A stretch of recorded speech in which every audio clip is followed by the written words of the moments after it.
Well, I hope the best is yet to come. I mean, it's all going to be different. For sure. Right? Because I don't see myself being part of a regularly scheduled broadcast again. I've kind of, I've had several peaks and they've all been good. You're like me and you grew up in the Detroit area. Guy Gordon was on in your home almost every day for many years. He's been a household name and major news player in both television and in radio. And let me tell you, this was an episode that made me very self-conscious. I know our podcast is supposed to be a conversation, but essentially I'm walking into it thinking I'm about to interview a master level interviewer.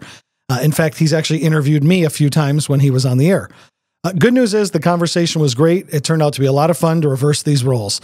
We dove into moments that shaped his journalism and broadcasting career, what's happening in local news, and why trust in the national media is at an all-time low. He's been on the front lines of major news stories, but this time he's the one answering the questions, and he did it with honesty, humility, and a few surprises. I will note, for those of you who are looking for even more Guy Gordon, since we shot the episode, Guy has actually been working on the Facts Matter podcast, so you can catch him there. But in the meantime, you're going to enjoy this episode and hopefully learn a thing or two. So let's dig in. Welcome to the BLTnT Podcast. I'm your host, Matt Loria, serving up real stories of business, life, technology, and transformations. You'll hear from interesting people about big changes from career shifts to life-altering decisions and the innovations that help make it all happen. It's about sharing those light bulb moments, pivot points, challenges overcome, and the journeys that inspire us to think differently. If you're on the lookout for insights to propel you forward, stories that resonate, or just a bit of inspiration on your next BLTnT move, you're in the right place. Let's dig in.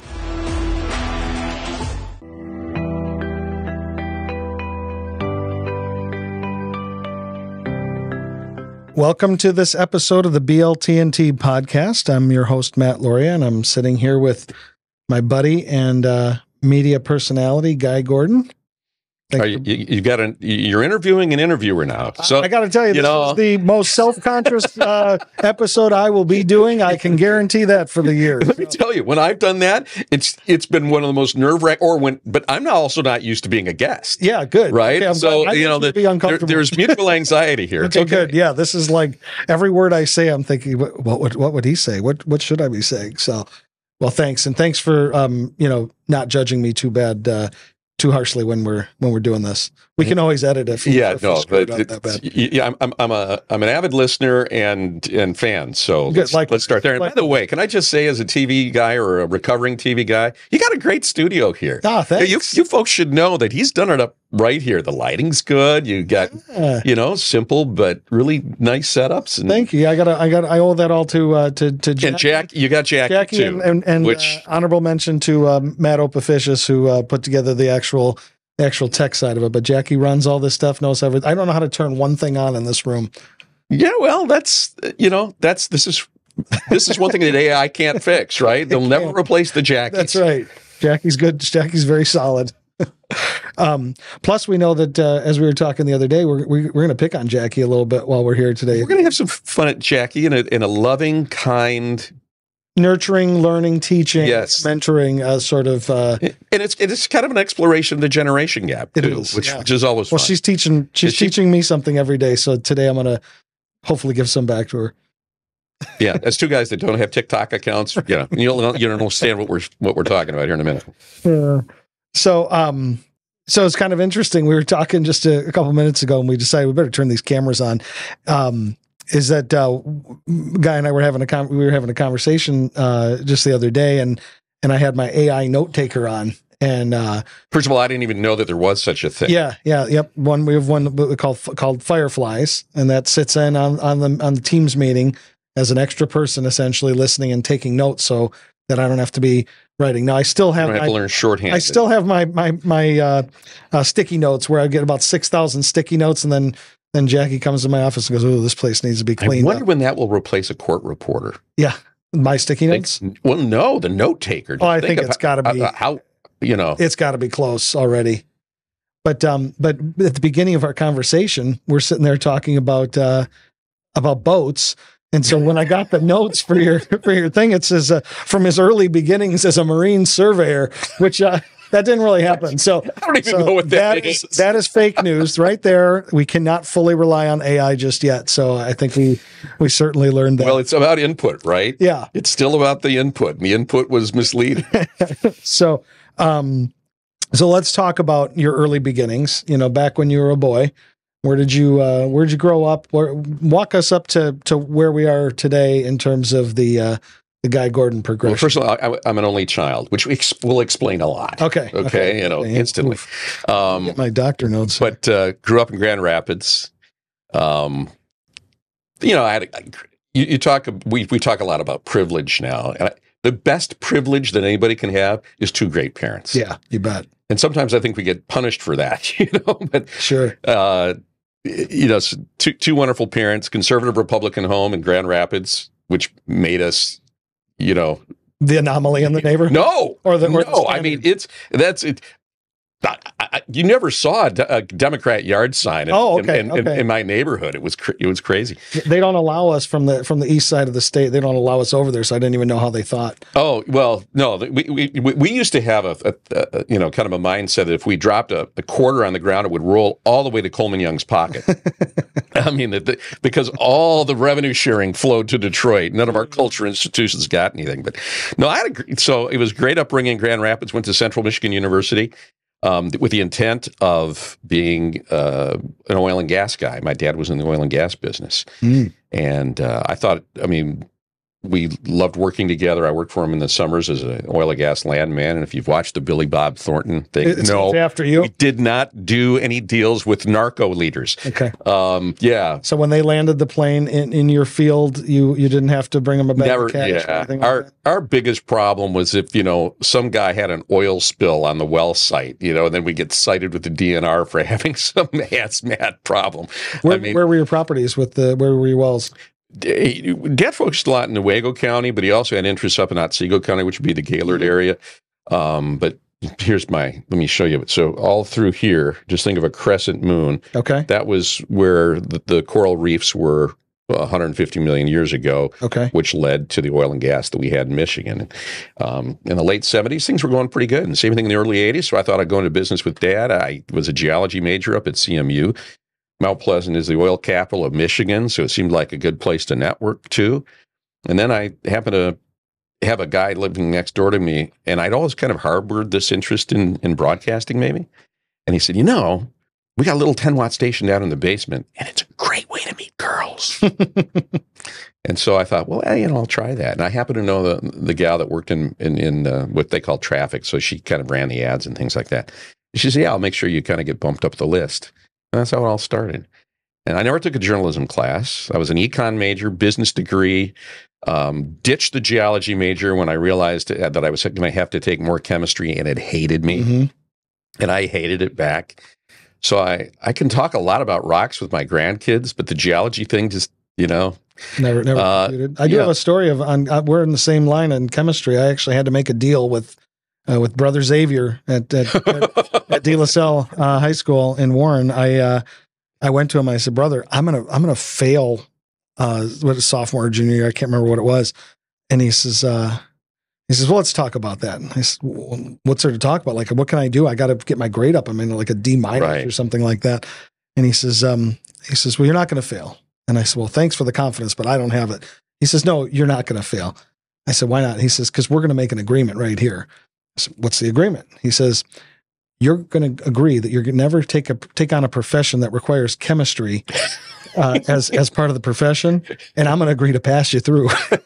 And then he won't come back to haunt me at some point saying, "How the heck did you pass this guy?" Right. He didn't have an errors and omissions policy on that, so he needed to make sure that I had my agreement to not get into the business. So that's how I ended up in business. Well, that's how I started in business. It ended up being, and it was really a good thing. I mean, my business degree has never gone to waste. My econ major's never gone to waste. I mean, from the moment that I got into TV news, which was another happy accident, I was a business reporter. I was the go-to guy, and the timing was pretty good. We were just coming out of the Carter years. Mm-hmm. We had stagflation. We had people, the stock market was a mess. We were going through a lot of, monetary policy, and fiscal policy was a big topic. And we were, business was struggling. So what years was that?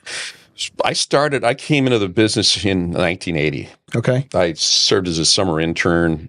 God, it doesn't seem like it was that long ago. but I was a summer intern for the NBC affiliate in Grand Rapids, and I took it as a favor to the head of the broadcast department, who was a sneaky, sneaky guy, because I was still thinking about going into business with my dad, or buying radio stations was the other thing I was thinking about doing, and doing ownership and management. He goes, you know what, you really ought to take this internship, because he says, you know, the newsroom is a big cost center of any broadcast operation, and you really need to understand it, and you're kind of good at it, and I think you'll like it. Did you talk like this at that time? No. Well, yeah, I've been a DJ. Did you always kind of talk like that? I've been a DJ for 4 years, and I mean, when I was 18 years old, I got my first job as a fill-in DJ up in Big Rapids. Okay. And so, I've been doing the rock and roll DJ thing for a couple of years, and then I started on a TV game show at college, and then did some TV news there, because we were one of the few schools in the nation with its own 30-minute newscast every night. Okay. So you had the added benefit of deadline pressure and things like that. But the great thing was, when I tried this internship, the second day there, a tornado hit Kalamazoo. And I mean, it was devastating. It went right through downtown Kalamazoo. Wow. Took out part of the department store, blew out every window in the big bank building that was in downtown Kalamazoo. And now this is, you talk about an adrenaline rush, a breaking news story like that for a young kid that's never experienced anything like that, and watching a really well-oiled newsroom and how they handle it. It was the worst kind of crack cocaine for my brain. and that was the time I came home from that and was living with my mom and dad while I was doing the internship. And I said, I think I want to do a career change thing here. And did you ever feel like you were working ever since, or were you one of these guys that says, "Hey, I'm doing my"? No, I knew I was working, because I mean, there's deadline stress and pressure, and there's ratings that you've got to worry about. But no, and the best job I ever had was the last job I had. I mean, I've always wanted to do the morning thing at WJR. It's a wonderful. Oh yeah. It's hugely demanding in terms of the breadth of the topics that you cover. But if you're a curious person, it's the best place to be. And so, I mean, my career arc has just been really, really fun. And but it was all, for the first 14 years, I was a business reporter and reporting on the economy. And that doesn't mean that if there wasn't a big breaking news story that I wasn't in the middle of it. But but business was business was kind of like, if there was a business story, I would get assigned. That's a rarity in the media biz too, correct? That I was a unicorn. In fact, that I had a business degree with an econ major, and you won't find many of those in any newsroom. Did you find that did the guests respond differently to you throughout your career because of that? Because did they feel like you could relate to them in a different way than maybe somebody else could? Well, it's interesting, because of the kind of town that Detroit is. A lot of the reporters came from union households. So they weren't necessarily tuned into business and management. They didn't necessarily appreciate the struggles of someone trying to make a payroll. And I mean, even worse than that, we had a Detroit City Council. You had 9 people on that council. You talk about how Detroit got into the mess it got into when it went bankrupt. You look at the backgrounds and the bios of the people on the Detroit City Council and the people that were mayor. None of them ever had to make a payroll. Oh, they were wonderful civil rights leaders, labor leaders, social workers, college professors, wonderful people, but all of them from a left-leaning social public sector background. And like you said, I mean, that hits a business owner. Every business owner knows that when you say had to make a payroll. Had to make a payroll. Right. That's the only stress that we all really have at the end of the day is you can't mess that up. And skepticism, and to some degree resentment if you were a very profitable business. Wealth and success weren't necessarily appreciated. So to your point, I mean, when I ask questions about the cost of the inputs, for instance, whether I'm talking to a farmer or whether I'm talking to someone that's an auto supplier, and whether it's the cost of steel or the cost of labor, at least that I'm expressing concern and an interest for what they have to deal with. Well, I'm not coming in there with the notion and the mindset of, well, all management's bad and it's us against them, right? And it's all about the wage and the benefits, and little regard for whether or not that's going to put the guy out of business. How much of that did you learn around the kitchen table watching Dad versus in college? What would you say the mixture is? Well, that's part of the indulgence of being an only child, is that you get treated like an adult a lot sooner. And so a lot of topics were brought to the dinner table from the time I was probably 10 or 11. And we always we always had dinner with the news on, and we talked about stuff. And, my dad was an econ major at Cornell. And so as we were going through all these things, with huge deficits and talk of windfall profits taxes or wage and price controls under the Nixon administration, a lot of people forget that happened as we're talking about price controls now. All that was the beginning of my bachelor degree, was at my dad's dinner table, and my mom was a good teacher too. And what was your mom like? Mom is still with us. She's still with us. Yeah. So I called her on the way over here, and she's 90. 90. I'm going into a luncheon with a lot of ladies. You can probably hear them behind me. I'll call you around 3. That's great. We lost my dad 4 years ago today. I'm sorry. Oh. So I called her just to say, hey, bittersweet day, I know, but love you and thinking about you. And awesome. But I mean, she is the Energizer great grandmother. Which scares the heck out of me, because, it's the old thing. If I knew I was going to live that long, I would have taken better care of myself. I got to start getting serious about that. Well, the last couple of times I've seen you, you've been dressed in handyman attire. So you've been sweating, been getting a little dirty lately. So this retirement phase is doing something to you. I look like Gomer yesterday. I looked like Gomer Pyle before he went into the Marine Corps, right? I looked like Goober. You looked active, let's say that. Yeah. So, are you? Do you feel like you're out and staying busy? I mean, are you staying active for someone of your age? Someone of my age. It's someone of my. Well, yeah. The whole idea. So I don't use the word retirement. Good. When people say congratulations on your retirement, I say I'm not retired. I'm on hiatus. Okay. Kind of like if I was a TV show, I'm waiting for the next season to begin. Because I'm eventually going to ask you, what did you find in that arc of your career? So in terms of this T, yeah, this is an incomplete right You're now. in transformation. Yeah, I'm still in the early stages. I was going to ask you what's the peak of your career, and the only right answer. I know you're not supposed to lead the guest, but I'm going to lead the guest to the best is yet to come. So that's the only answer that we'll accept. Well, I hope the best is yet to come. I mean, it's all going to be different. For sure. Right? Because I don't see myself being part of a regularly scheduled broadcast again. I've kind of, I've had several peaks and they've all been good. Mm-hmm. I don't, doing this makes a lot of sense in the future, but I just am, what kind of content do I want to I think there's just so many things with finding the sweet spot with that. And the thing is that there's so much national content now. It's the localized content that's, matters. And you're doing that here with the kind of people you're talking with.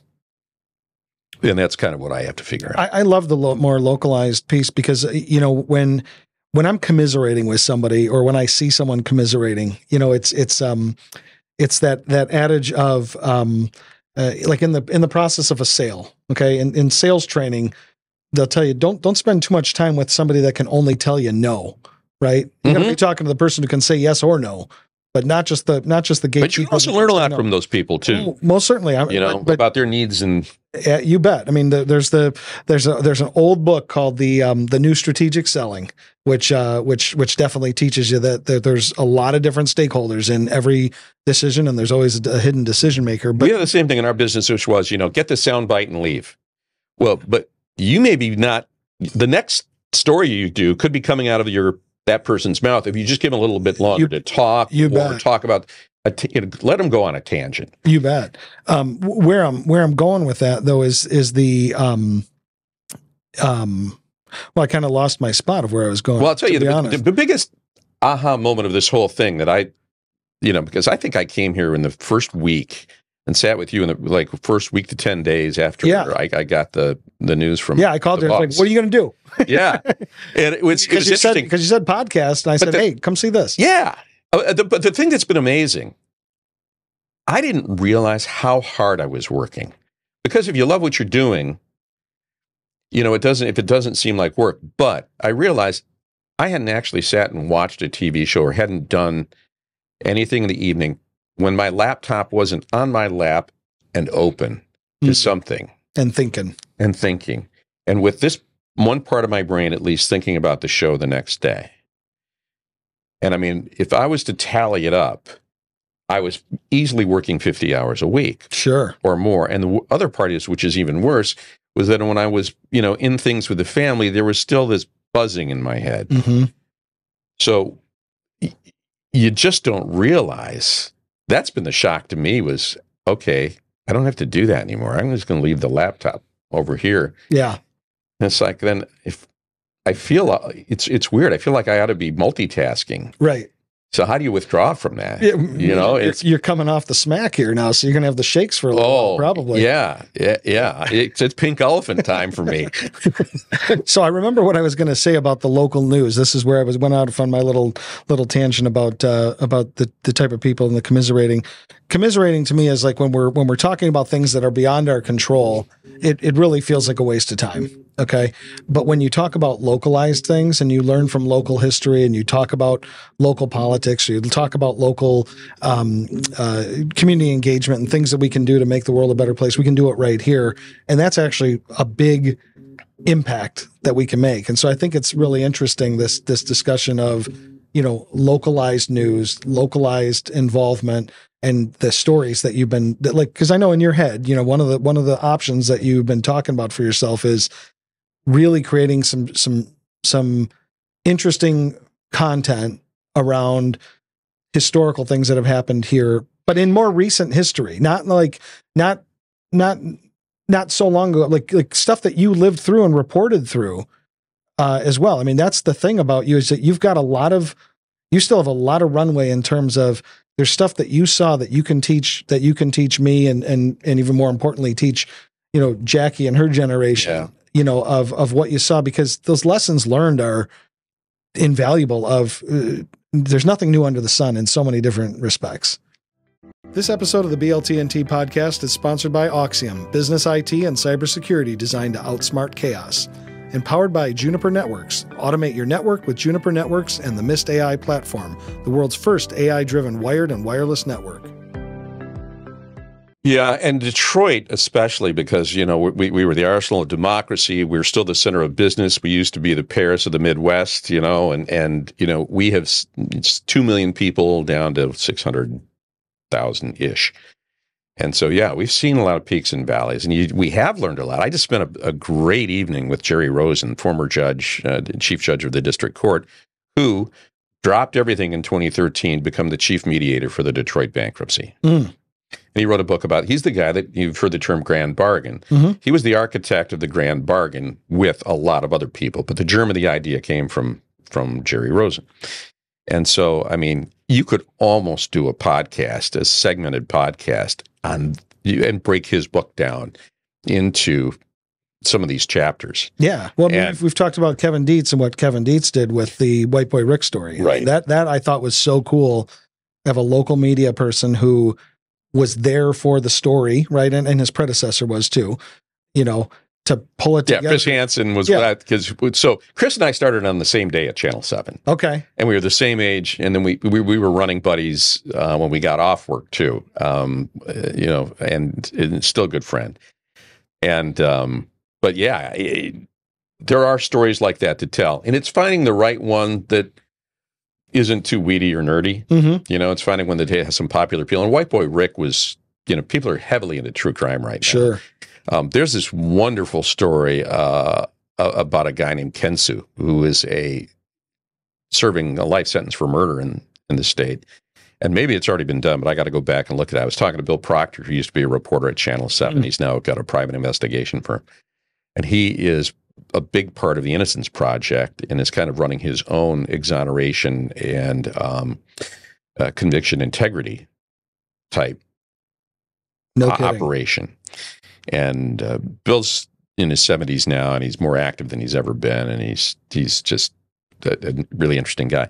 Those would be interesting stories to tell, the stories of the wrongfully convicted, and more importantly, how the freaking prosecution got so off the rails. Mm-hmm. That they got put blinders on and went after this guy Kensu. I'm going to mix up the details of the story, but he was convicted of a murder down here when he was in the UP. And I mean, they've got something in the neighborhood of a dozen witnesses that put him up there. Wow.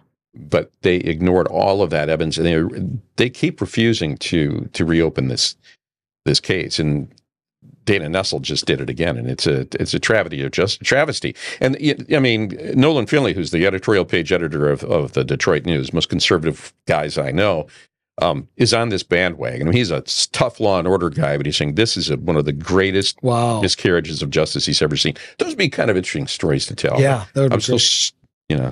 Yeah, that's why I say I think the best is yet to come. I'm really interested to see where the evolution goes with you on this. Let's talk a little bit. We talked a little bit about your upbringing, but I'd love to know.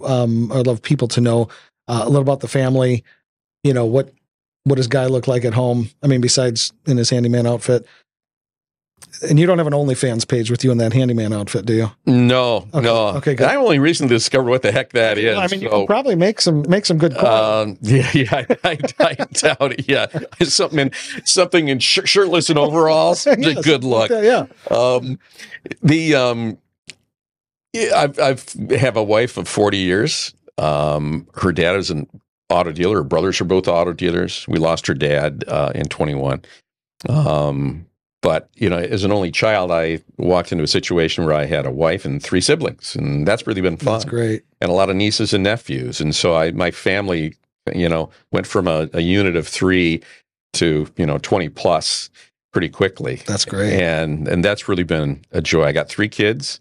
All of them, none of them currently incarcerated. Okay. And all of them. You better knock on wood. Yeah. All of them gainfully employed, and more importantly, really happy in where they are. That's not important. And yeah, there is nothing more important than everybody's happy, everybody's healthy.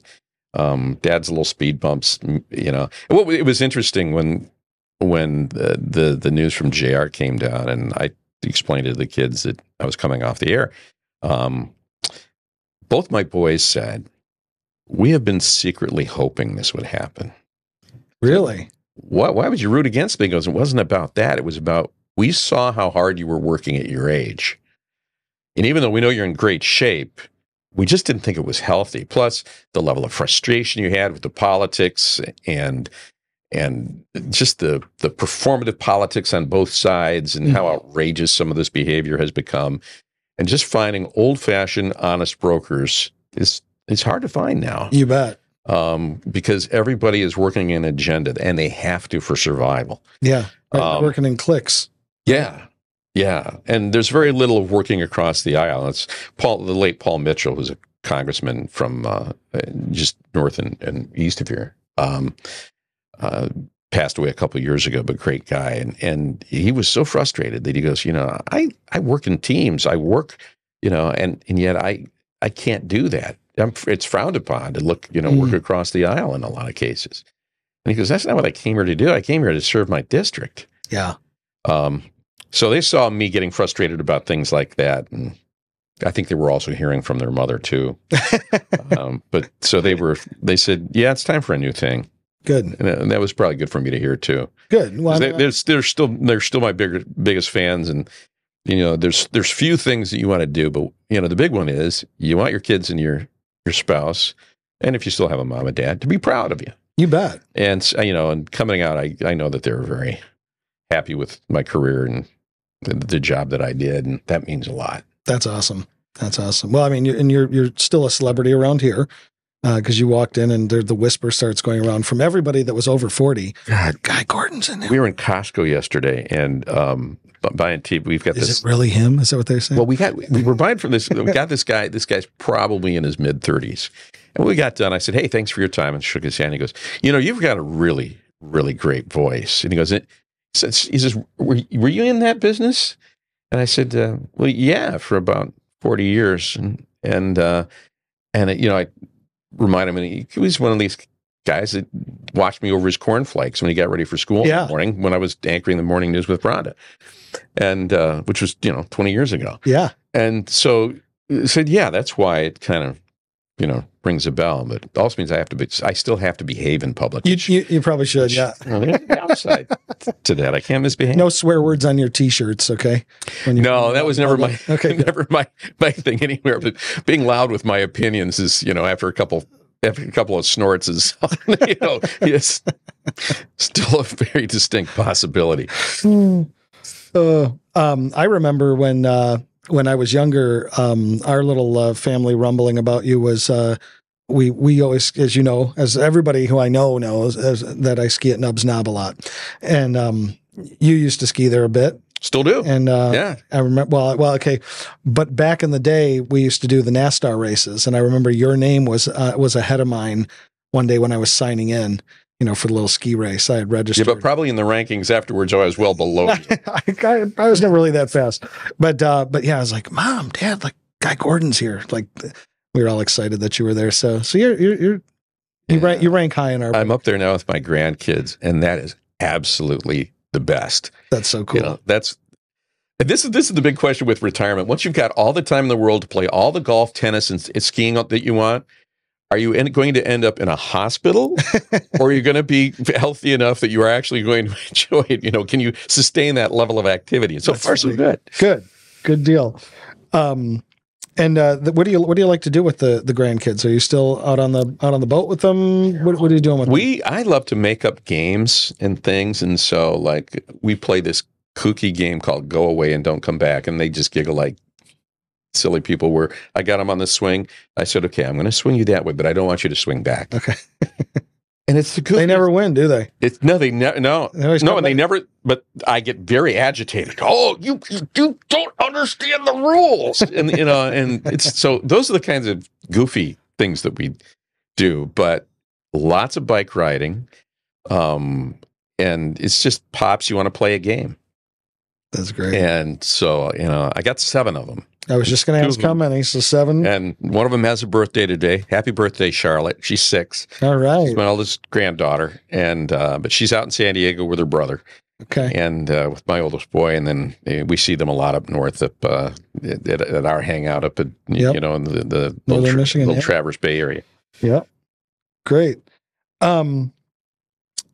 So did we talk a little bit about faith grounding some of your core values, or did we not? Yeah, I mean, it's in fact, it was one of those things that we were working on for the morning show before I left, was trying to make faith a bigger part of what we talk about. In the news business and in talk radio, we don't talk a lot about our faith unless there's a new pope, or there's a scandal. It's such an important part of everybody's of the lives of most people. That's one of those things that you look at, and one that's kind of disturbing is that, in fact, I just happened to look at some Gallup research that shows that the level of people that are engaged in collective worship has really fallen off, and we were having some good discussions with a priest from Christchurch Cranbrook, about how they've successfully, especially in an old church with still, they don't have a rock band. Okay, how you can freshen up the experience. So yeah, it was a big part. I was doing the morning radio thing. I didn't get to church on Sundays very. Okay. Well, this can act as a confessional as well. It was, yeah. My son. And I need to go back and do the Saturday 5 o'clock worship a little bit more often. Maybe you should go double for a while till you catch back up. You're right. I should double down. And I'm Episcopalian, but they still do the guilt thing pretty well. But yeah, I was a lay Eucharistic minister and was involved in that. And it was it's an important thing, and I think it's important too to understand where a lot of your listeners and viewers are, and understand the importance of it. And you hear things there in your church community that you can have honest discussions that don't get politicized, but I think can be really healthy. Yeah, I would agree with that. It's kind of one of those. In a way, it's a safe space. In a way, right? I mean, it certainly can go the other way, right? Where if you don't, church politics can be just as messy. Yeah. But yeah, I mean, it's somewhere that you can express, express a common belief, or express a a concern with the belief system as well. Yeah, I had some great memories. The most recent papal, vote. I had 3 assignments in Rome. One for Pope John Paul II's funeral. Okay. And the other 2 for consistories for local archbishops that became cardinals. I was there when both Shaka and Cardinal Maida were made cardinal. Oh, wow. Okay. And so I've covered the Catholic Church a lot. I followed Pope John Paul II from the moment he landed in Miami in 1987 all the way around the country. Oh, wow. And that was the best assignment ever.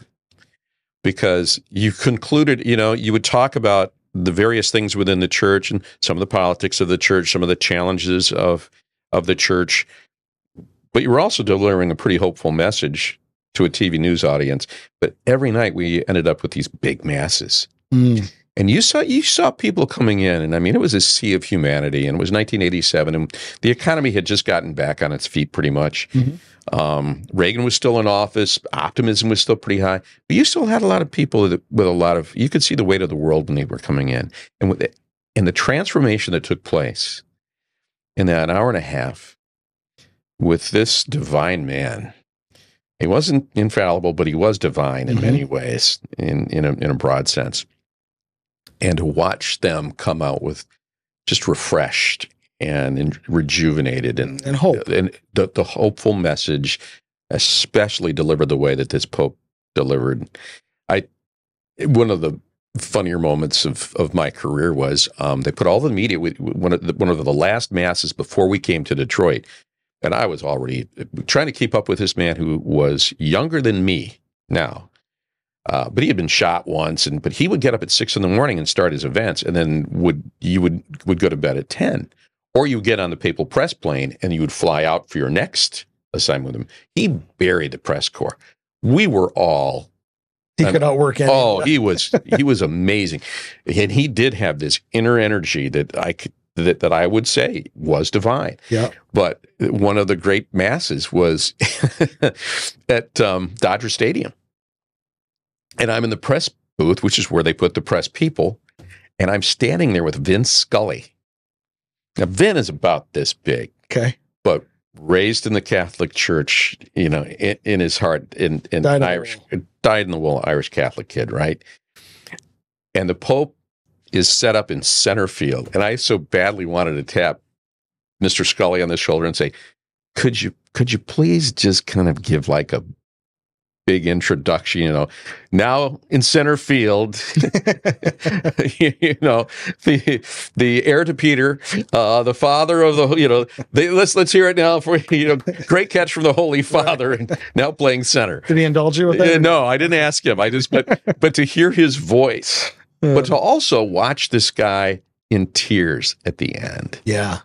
This guy who was, an amazing voice for all of us and for our youth, but how deeply he was touched. Wow. By that moment. And he'd covered Olympics. He'd covered everything. But his soul and his was not ready for that. Yeah. I always say, like, we catch faith from others too. Like when you watch somebody so deeply convicted, it does something to you as the witness watching that happen. Well, I think to your point, and in your interview with Dan Weingartz, I thought it's very telling. I think a person of faith, they make great leaders because if they truly practice faith, they're an aspirational person. Newsrooms are pretty hard places, and the language is pretty salty. And one of the best newsroom leaders that I ever saw was a guy named Al Upchurch. And everybody worked hard for Al. You never wanted to disappoint him, not because he was tough, but because he was so morally upright. Just convicted. And such a wonderful human being. You just didn't want to disappoint him. To disappoint him would just be awful. Yeah. I had a guy like that in Grand Rapids who we gathered together to remember him 2 years ago because he passed away in his 90s. But the number of people that he gave a start to in this business was incredible.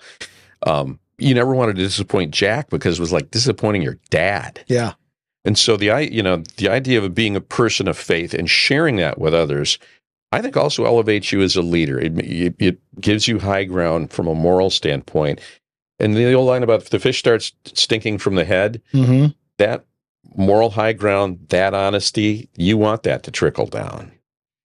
And so I think that's, really important. And I wish we kind of looked for that more in our I think if you were to ask me what the through line is of all of the leaders that I ultimately end up respecting or want to emulate, you will not find, you don't find one without that faithfulness, right? And a true belief in deep core values and a true belief in wanting to do better. And then the people that follow them, they follow the same suit. I mean, like you said, with Dan, Dan Weingartz was in here. You actually were in the studio with me watching that go down, which was kind of fun. I mean,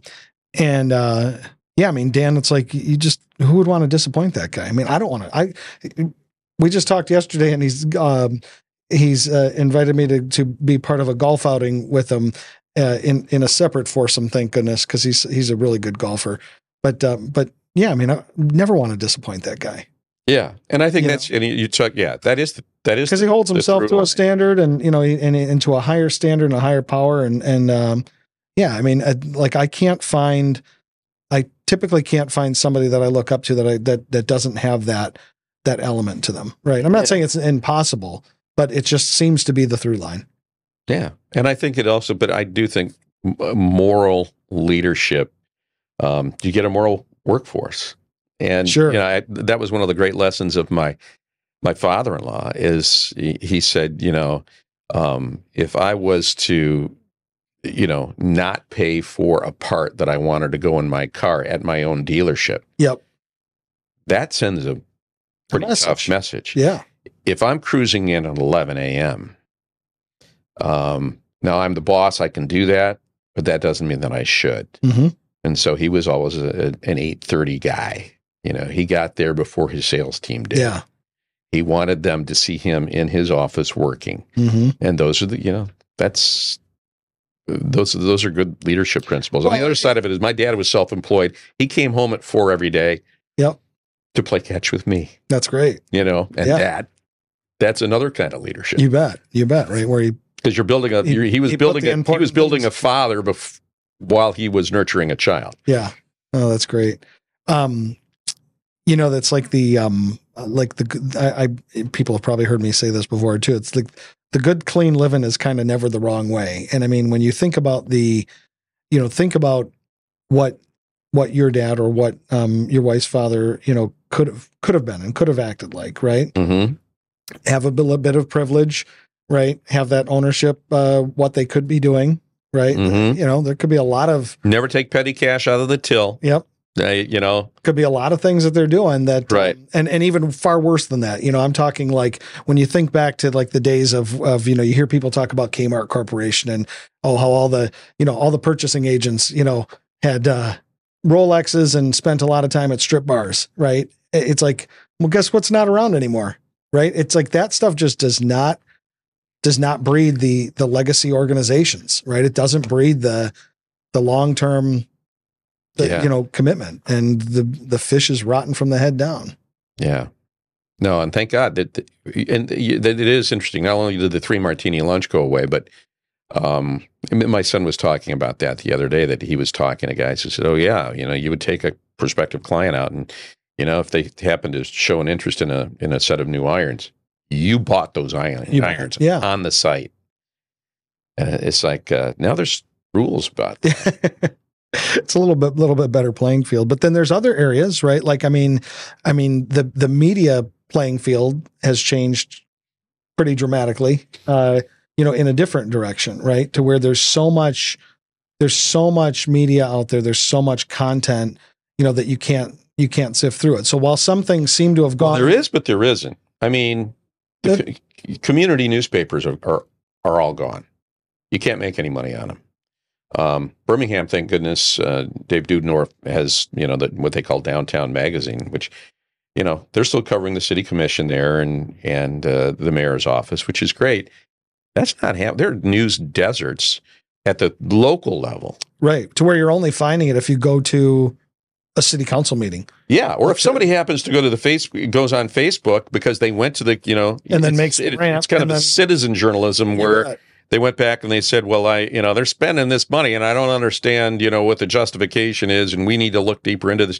But the fact is there's not a hell of a lot of oversight right now of local governments unless you have some of those good government local gadflies. And we used to call them gadflies, and they would show up and they'd speak at every commission meeting, and you'd go, "Oh dear God!" But those people actually need to play a larger role now because you don't have someone there taking notes, and you don't have the media oversight that you used to have. And at the local level, that's really important. These news deserts are a big concern. We're still a 2-newspaper town in Detroit, which, I mean, that's insane, and it's because of the joint operating agreement that they launched. But they're not as deep. They're not as rich. When you go to pick it up, a lot of it is because the classifieds aren't there anymore. But yeah, it's a lot lighter in terms of content. And I was a Detroit newsboy, so I mean, I had to carry those papers. And Sunday was, Sunday's probably why you're as big and strong as you are now, right? Well, we drove around my parents' van for that for Sundays. Yeah, I mean, it's there has been a decline. I remember when I was at Channel 7 and was the heyday of Bill Bonds. Is we'd have 35 shares. Which meant at the time that 35% of the TVs that were on were watching Channel 7 News. And it was, and even if Billy wasn't anchoring, if it was Rich at 6 o'clock and Rich and Doris, then, they were getting the same kind of numbers. Now they're struggling for 12s and 13s. And the pie shrunk in the best news town in America. I mean, probably, I would say even with Chicago, but in the best news town in America, people were turning away from the news, and the pie now has shrunk. To your point, because they're watching, maybe we had leakage from cable. Maybe they're watching CNN. Maybe they're still consuming news, but chances are they aren't, and some of that is on us. We in some ways either became irrelevant or too negative. Or we did too much ambulance chasing and not enough deep digging, and maybe we're trying to get by for a while there on the cheap. And we've watched that pie shrink in this town by almost 50%. Wow. And when the consultants would come in, the only advice they were going to give us was how to steal viewers from, and this is when I was at Channel 7, how to steal viewers from Channel 4 because they were on the rise at the time. Okay. And I was the poop in the punch bowl, raising my hand saying, well, wait a minute. The majority of, we can get viewers from them, but it's not going to make up for the viewers that we've lost in the last 5 years to The Pillow or to to whatever is on between 11 and 11:30 at night. Why aren't we looking at that? Right. Why aren't we looking at the real problem, which is people no longer want to buy our product? Yeah. How do we forget about trying to steal customers away from the other guys? They're doing a pretty good job. We need to do a good job too, but that doesn't explain why, if Coke ever soft drink sales dropped that low in general, they'd all be saying, well, what the heck happened? Yeah. We weren't doing that. Well, and to the credit of like a Coke, Coke started to realize that people didn't want sugary drinks as much as they used to. Right. And so Coca-Cola owns iced tea companies and energy drink companies and vitamin waters or things like it. All that. Yes. Yeah, so they've diversified. And just seems like media has really struggled to, it's almost like it feels like, and I could be wrong about this, but it feels like that it missed the boat early on when the shift was starting to happen. When the TikToks and Instagrams and things like that, and just alternative media sources, let's just call it, started to pop up. They didn't know how to pivot and jump to those things, but it's like any other industry. So it's not like I'm not in any way really like damning them and saying, oh, that was so stupid that you didn't do this. I don't even know if it's always feasible that somebody can do that, right? When a technology kind of takes over, the technology wave, you almost can't stop it. I've been hearing a lot lately about the knock. When an employee knocks on your office door and says, "Got a minute?" and you immediately know it's some sort of IT incident. But Auxiom IT can help. Whether you're having a problem, need consulting, an upgrade, or a managed IT approach, they focus on preventing cyber attacks and proactive solutions that deliver results. My friend Matt Loria and everyone at Auxiom are ready to help before or after you get the knock. Visit Auxiom.com and let Auxiom IT help you outsmart chaos. But content is still king. And, we used to get into big arguments about the fact that, let's say the whole recent minimum wage argument up in Lansing, which thank goodness came to a head and was concluded about 6 months ago. Whether or not we're going to do away with the tipped wage, things like that. Those are issues that really affect a lot of people. But back in my day, if you tried to convince the assignment desk that we needed to go up and spend time up there came a time that, well, we don't want to go to Lansing. It's too costly. You're going to be out of pocket. We'd rather follow the breaking news. We're going to have to pay overtime to the crew because you're going to get back after, they're going to be on the clock too long. There were a million excuses. Bottom line was they didn't think it was very sexy. Well, the fact was that's pocketbook. That's super sexy to people. And there were I could point to other issues at the time that we could have covered a lot better, but it wasn't perceived to be compelling enough. Yeah, that makes sense. And I think we lost our way that way. It's also interesting when you think about just how people's time is so taken up. I mean, you talked about the fact that your dad was able to, and this is a luxury, right? It's a big luxury today if you can get off at 4 and go play catch with your kid. But nowadays it seems like that, with the cost of living, just the busyness of life, and whether it's all the sports that the kids are playing different than it was before, the busyness is not allowing for enough time for people to even have the same amount of time to consume news, to even learn about news. So when you talk about the gadflies, right, and you go, there's a really valuable spot for them. Heck yeah. People right now, to me, stand out if they, one, have the time to invest in learning about what's going on, especially locally, right? And then to be strong enough to voice their opinion, whatever opinion that might be. The average of the rest of us don't have time to do that. So it's almost like that technology and the time and all the different intersections of that on the Venn diagram, start to say, okay, well, this is why we have to pick up our news in bits and bytes, but it's also why the evolution of the local Facebook group might be the place that somebody's getting more of their info. Now, unfortunately, that can be highly polluted, right? I'm on all sorts of different forums like that. And the best example of that is the Traverse City forum. All it is complaints of silly things, and it's just infighting, and it's like, oh wow, this is the devil or Russia or somebody is watching this and having a field day of the infighting and saying that we've got these people so wasting their time that they're not getting ahead in life. That's for sure. So I guess my question to you, I don't even know what the direct question is, but I would say, just like if I'm talking to my AI chatbot, I can say, so I've dumped all this on you. What do you think about all that? We're in a really interesting place right now. And first of all, I think that a lot of people no longer, sit up for local news at 11 o'clock because they're not watching the networks anymore. They're streaming something. Sure. So a lot of the eyeballs that we used to have, that we used to be able to say, hey, coming up, we're going to do this. You've lost that. And so there are fewer ways to get people into the tent.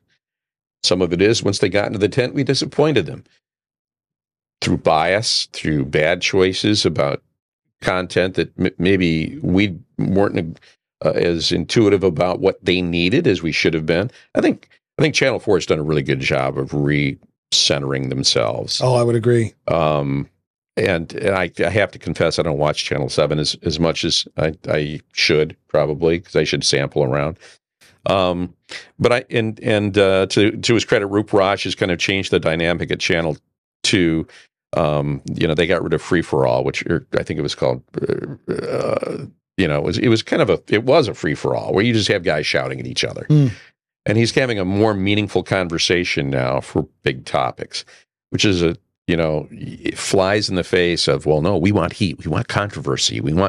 No, he's gone with the steak and not the sizzle. And I think it's a really smart choice on his part. And he's invited me to come on, and I just haven't been able to do it yet. But I bumped into him in Northern Michigan a couple of months ago. And I gave him that compliment that I think that the work that he's been doing has been Pulse, he calls it. Pulse. Okay. Yeah. Yeah.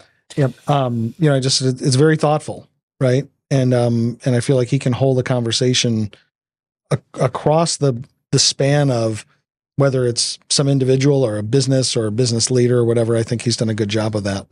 And there's the other problem, and it is that people have become very siloed in their news consumption, and because Trump was such a polarizing figure, and Biden was too.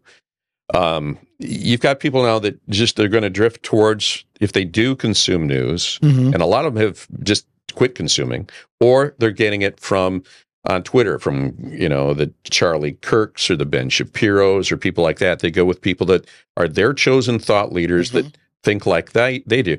And that's fine. You're kind of ignoring your local news content that way. You're missing out on some stuff. But you're also really not getting a very well-rounded, and also they are going to focus on things. Tucker's the same way. They're in the outrage business. They want to sell outrage to you, get you upset about things, because that's how they make sure that they get clicks.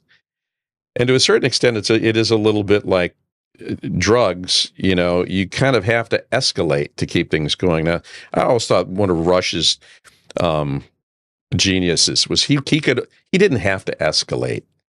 He didn't have to become outrageous. He always found stuff, and he found a way to tell this story and to entertain you with it, but also to inform you in ways that he didn't feel like he had to outdo anybody in the outrage department. And he did a pretty good job of keeping it all in perspective. And he had, in spite, he always kind of played this oversized ego, but he wasn't. He was very self-deprecating. But, we're not, necessarily, I got up this morning, I listened to Morning Joe. Now, I scream at Mika, all the time, and I know what I'm going to get there. But I want to hear what they have to say. Yep. And then I'm going to, at the same time, I'm reading the Wall Street Journal editorial page, and I'm reading the National Review, to me, the two conservative Bibles that I trust the most. And so I got a pretty good take on both sides. There's a group out there, Reason Magazine, but they now have Reason.com, which is a hardcore libertarian Cato Institute publication. Really, really good stuff.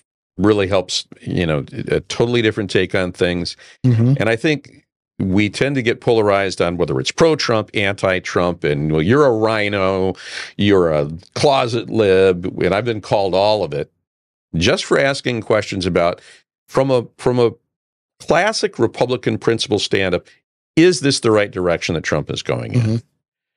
And when Biden was in there, it was saying, from a Republican or conservative principle standpoint, how do we work against that? When they were trying to force feed a massive minimum wage hike in this state, and Governor Whitmer was part and parcel of that, standing up and saying, do we really need this? Or is it time to let the free market do its magic here? And I think sometimes we've drifted into political loyalty more than loyalty to principle. Yeah. And I think it's time to kind of have a reset, especially with tariffs. I was a Milton Friedman guy. That tariffs are a tax. They're bad. That's not the way to true prosperity. You have to protect in the most egregious examples when someone's treating you unfairly and dumping product here. But there are methods and there are infrastructures for that. And to have it, and also, business intervention. We just had that, the president come out the other day and told Walmart, eat the tariffs. Well, wait a minute. Are those the tariffs that you said wouldn't cost consumers or wouldn't raise prices for retailers? So why were you lying then or are you lying now? And you're actually going to tell business leaders You're going to intervene and tell them what they have to do instead of serving their shareholders and serving their customers. They're serving you now. We need to ask hard questions as Republicans. Are we still the party of business? Mm-hmm. Are we still the party of get the business out of the way and don't browbeat them from the bully pulpit? You let business do what's in the best interest for them. And you know what? That's the best thing for the economy. Well, that's the market economy right there. Yeah. I mean, is consumer still king in this country where you have multiple choices and low prices? And again, letting the free market work. Are you going to intervene on that? I think there's a real interesting time here in the Republican Party about who we're going to be in the future. Sure. I think if I'm taking what you said, though, overall, like if I was to say, okay, back out of this and just say, what's the advice that comes out of this as a guy who lived in the media for the last long stretch, right? And still, you're still looked at like somebody that people would want to come to for some level of advice, I would imagine. I think your advice that's coming out of this, and correct me if I'm wrong, is seek your information from the local level to the national level and seek your information from the left and the right and everything in between. It's old school stuff. And then form your opinion and decide what lines up with your principles, based on what you've pulled together, as opposed to, I think what your biggest point is just don't silo the information that you're getting. If you're advising somebody, that would be your advice. Yeah. And I mean, I honestly try to stay away from the cables because they've become just extensions of political parties to me. I mean, I think Fox News is Republican Pravda, and I think MSNBC is Democrat Pravda, right? It almost feels like party-sponsored media. And yet, Fox was asking the right questions about Joe Biden's cognitive capabilities, and none of the others were. Right. And I mean, and that's why people no longer trust the media. You're telling me not to believe my lying eyes when I see the walk, I see the stare, I see the befuddlement, and you're not going to raise the question about whether or not he's fit to be president.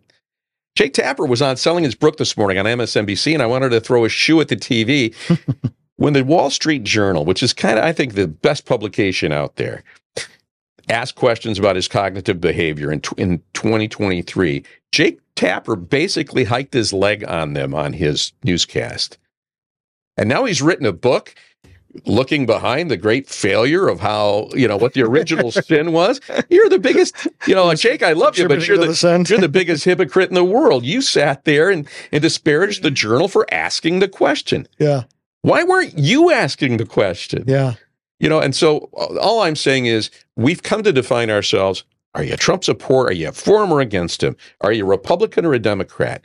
Maybe focus on, when it comes to the market, what are my principles? When it comes to civil liberties, what are my principles? Do you believe in due process? Whether the person's an illegal or not, do you think that under the Constitution they have the same rights as you and I? And do we want to preserve that? If you diminish their rights, doesn't it diminish yours a little bit?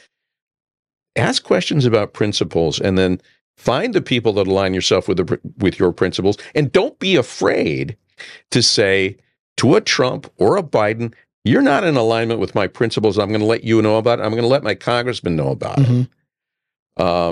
Right now, if I was a Republican, I'd be looking at this SALT thing that it looks like they're going to raise the cap for state and local tax deductions, which means that you and I are going to pay for a guy to get a deduction in New York and New Jersey, and he's going to get a big deduction because he lives in a high-tax state. Where's the fairness in that?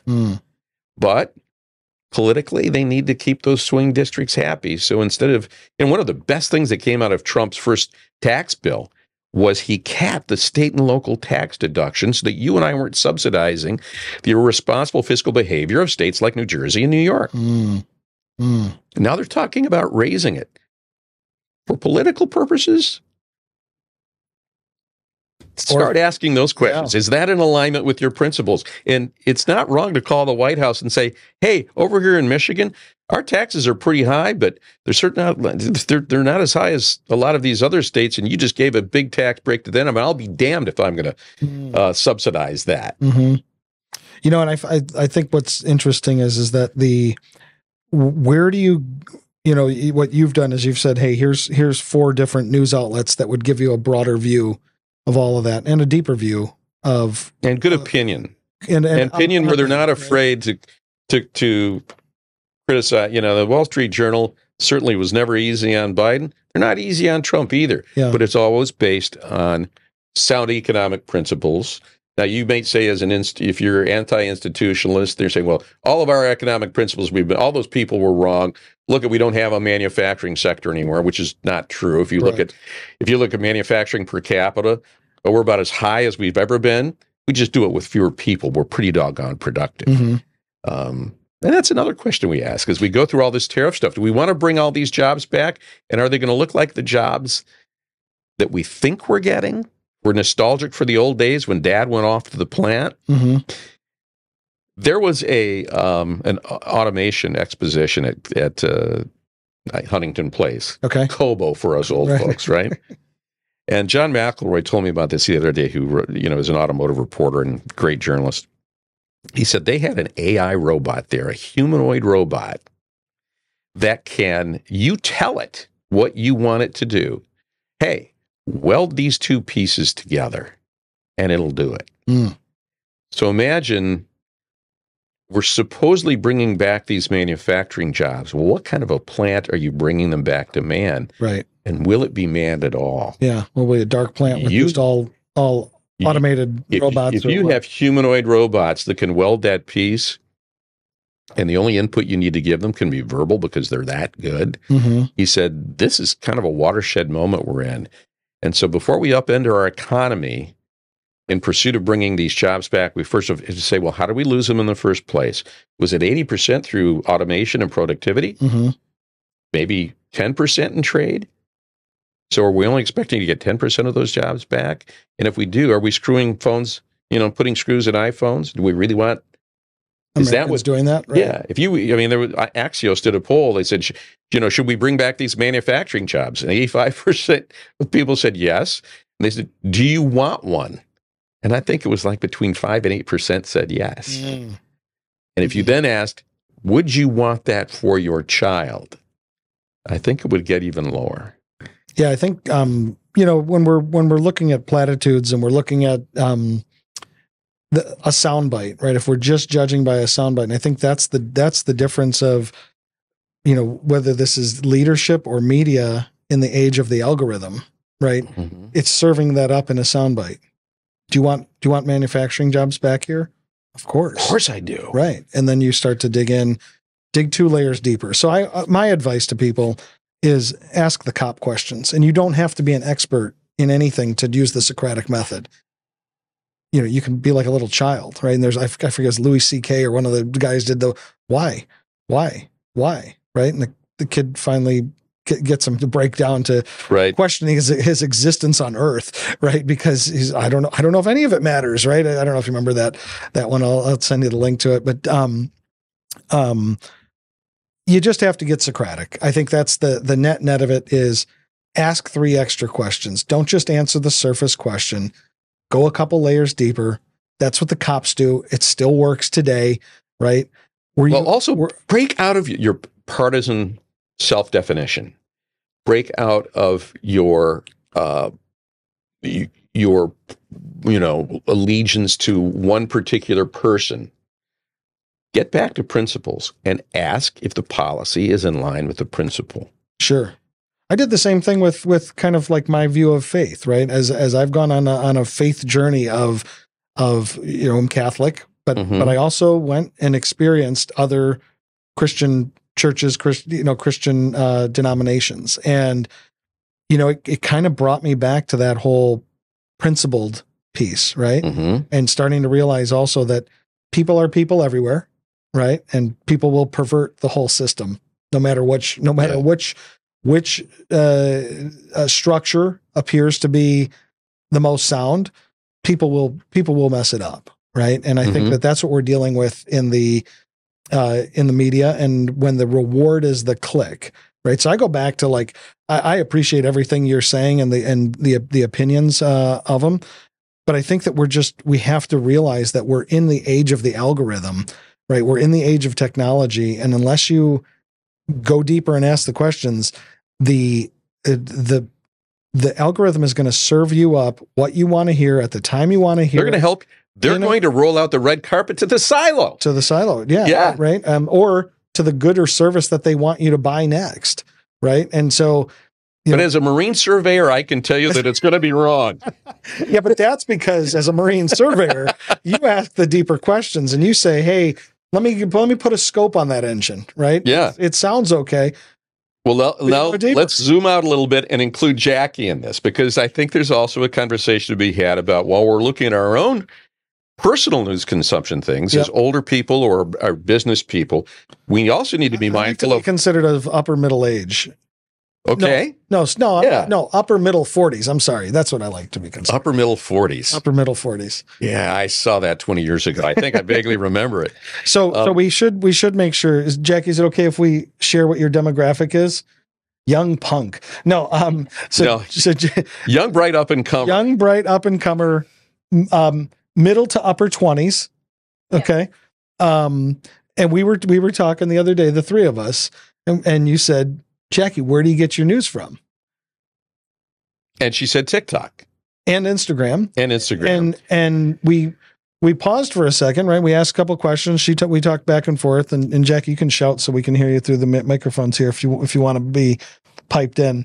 But we kind of like almost got to the point where we said, but it's an entertainment. That's infotainment, right? Yeah. It's information, but entertainment. And so like you even talked about the Rush Limbaugh piece, and you went back and said, no, Rush would even identify as, I'm an entertainer, so. Which was a shock to me. It is, but starting to talk radio. But that means that if you watched Rush and you believed what he said about that, I'm an entertainer, you better start to square root the things that he says and not take them at face value, right? And understanding that sometimes he would take the position he would take because it was compelling and entertaining, not necessarily because it was a core belief. Exactly. And so then if that's how you seek entertainment, then great. But if you're really looking for the news, you have to dig deeper. You have to go talk to people at the ground level. And I think that's where it goes back to that whole, come back to some local, come back to talking to real people, go talk to the gadflies a little bit, go talk to the, So I was, when we were purchased, we were ABC owned and operated when I was at Channel 7 when I first started there. And we were purchased by a wonderful company called Scripps Howard Broadcasting, which was the Scripps family.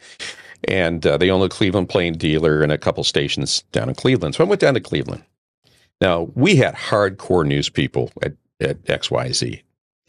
And then when you came into the morning editorial meeting, they were grabbing the business section, the free press, the front page section, the free press.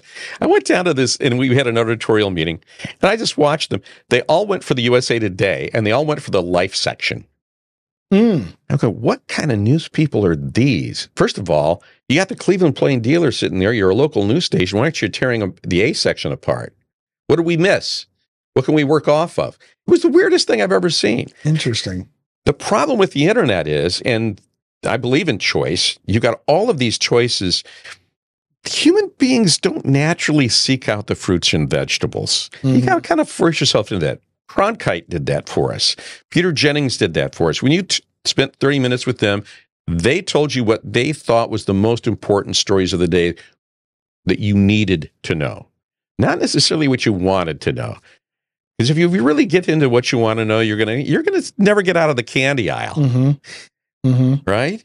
And that's kind of the problem when we have a generation of young people that only get their news from TikTok. But I don't blame the young people for that at all. I think that, you got to think of that as, we and even more so you had the benefit of the Walter Cronkite. And my kids all grew up, here's the difference in my family. My kids all grew up watching the news at 6 o'clock. But they did that because it was the only way they were going to see Dad for a while. Right. Okay? Because that's, I wasn't at home. I wasn't there to say, but their mother did that. And then, when they were old enough, and then they would talk about things because that was something that we wanted them to have. But it was also readily available, right? And right now, I mean, when I think of if we were to say to Jackie, like, hey, you're crazy for not watching the news, she's going to say, I don't have a TV, right? Mm-hmm. I don't have. You don't have cable, but you have a phone. But she has you had something that that we never had. That phone, it has to serve up. Like either she has to be following that, she has to know to be following those news outlets in order to be served that up, or it's just not going to find her. It found us, is what I'm saying. Is like it found us as a natural course of limited media availability, right? I mean, I remember when we first got cable. Before we got cable, we had 6 or 7 or 10 stations or whatever. And then we had cable, and then that became the bigger distraction. So we were privy to the fact that we had limited distractions and singular or limited number of news outlets that we could go to. The distraction thing is important. The distraction thing is there. And so I think that when we go back to, and I'm not saying that I feel like you're blaming anybody, like you're not saying, Jackie, shame on you for not watching the news. It's just that the only way for her to really be able to get to the news is she's got to dig for it and want for it, right? You only got to download one app, two apps. But she's got to do that, and she's got to hear that from somebody. She's not going to pick that up on. But it's culturally what we're taught to do. Again, this was the greatest news town in America. We had 2 thriving newspapers, 3 of the best television stations in the country. Now, I don't think a lot of people, unless you travel for business, you don't realize how good the news stations were in the 80s and 90s here. And what's frustrating is the curiosity about what's happening in your community, or the understanding that you need to be an informed citizen in order to perform your civic duty well when you go to the ballot box, or just to be engaged in your community. You're going to see a lot of things on the news that aren't necessarily hard news, but are still important. Programs, new recreation opportunities, health information, consumer information, a lot of high viewer benefit stuff that can help you live your life better that you're missing out on. Sure. Because you're looking for the 90-second buzz you get off a TikTok video. But I'm going with the fact of I'm not blaming her for looking for that buzz, because I think that buzz. No, but I think that's when what's been served up most easily and readily to her. Right. And so I think, but it's also when I walked in as a kid, every day there were 2 newspapers on the kitchen table, or in the living room, and the news was on. There was a Time magazine, a Newsweek, U.S. News and World Report. I don't think people ever came to my house unless my mom got it. But I mean, that was the meat and potatoes were always there. Yeah.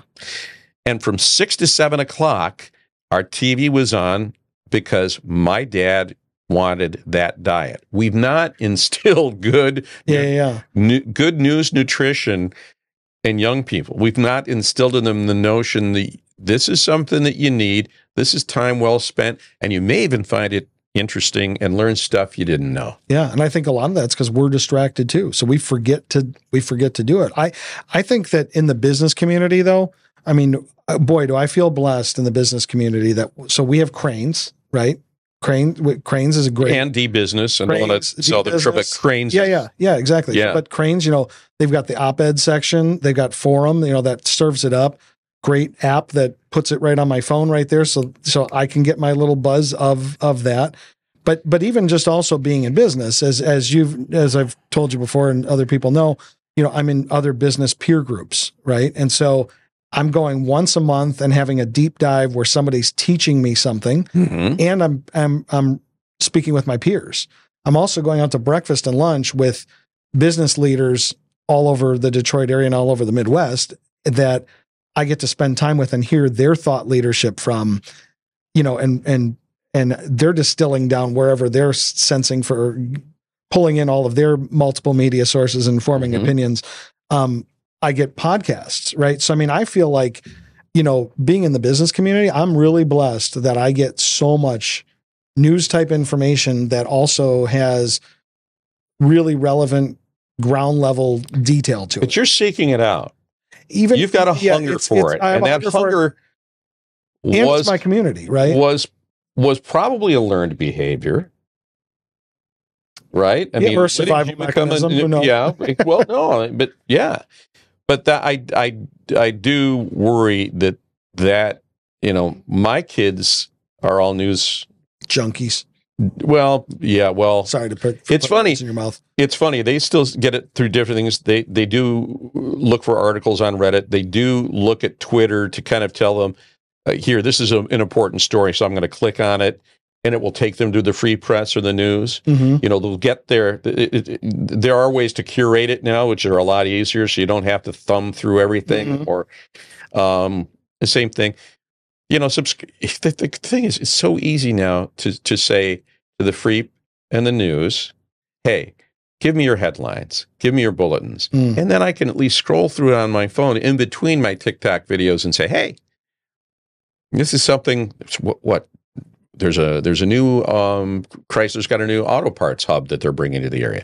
Hey, that's great news. I wonder if my friend Phil needs a job. Maybe that's something I ought to tell Phil about. Mm-hmm.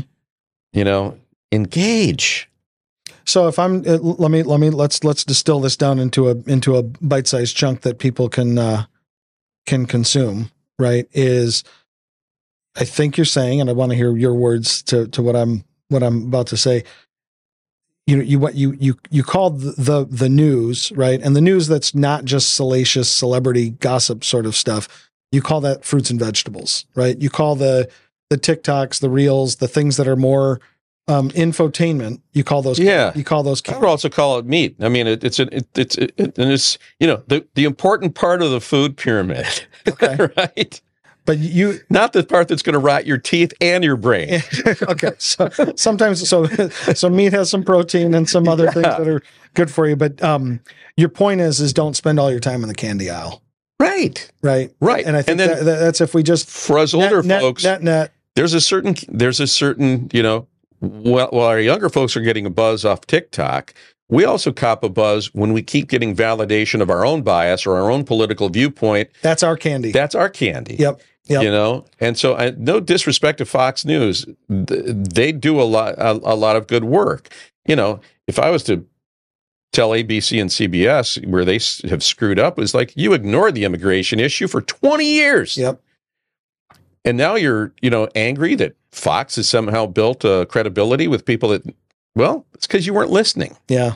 You weren't listening to, or you were only listening to, you were listening to the wrong consultants, and you weren't getting into the diners of America, and you didn't get maybe beyond Hudson, the Hudson River. Yeah. So that alarm that just went off is telling me that I have to leave for my doctor's appointment in just a few minutes. Well, good. I can't help you with that. You can't. Yeah.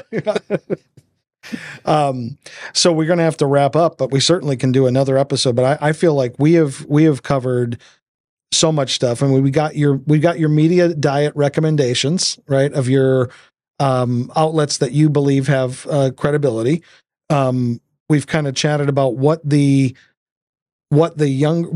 can be doing for ourselves and for the next generation of guiding towards good media habits, right? Of the fruits and vegetables of the media world and of the news world. Yeah.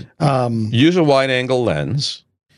Seek out principled sources that may be in line with your principles rather than just a partisan viewpoint. There you go. Be more than just pro or anti-Trump or pro and anti-Biden when it comes to trade, taxation, tax fairness, immigration.